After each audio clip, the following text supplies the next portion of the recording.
বিদায় বেলায় জো বাইডেনের বিস্ফোরক সিদ্ধান্ত নিয়ে চটেছেন নবনির্বাচিত প্রেসিডেন্টের বড় ছেলে ডোনাল্ড ট্রাম্প জুনিয়র। রুশ ভূখণ্ডের গভীরে আঘাত হানার জন্য ইউক্রেনকে দূরপাল্লার যুক্তরাষ্ট্রের ক্ষেপণাস্ত্র ব্যবহারের অনুমতি দিয়েছেন বাইডেন।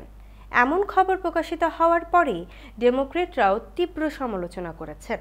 ট্রাম্প জুনিয়র এক্সে লিখেছেন, মিলিটারি ইন্ডাস্ট্রিয়াল কমপ্লেক্স মনে হয় এটা নিশ্চিত করতে চায় যে আমার বাবার শান্তি প্রতিষ্ঠা ও জীবন বাঁচানোর সুযোগ পাওয়ার আগেই তারা তৃতীয় বিশ্বযুদ্ধ শুরু করবে।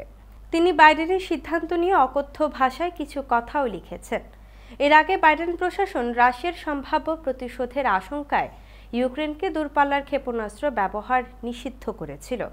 গত 17 নভেম্বর এক প্রতিবেদনে বলা হয়, রাশিয়ার অভ্যন্তরে হামলার জন্য যুক্তরাষ্ট্রের সরবরাহকৃত দূরপাল্লার ক্ষেপণাস্ত্র ব্যবহারের অনুমতি দিয়েছেন প্রেসিডেন্ট জো বাইডেন।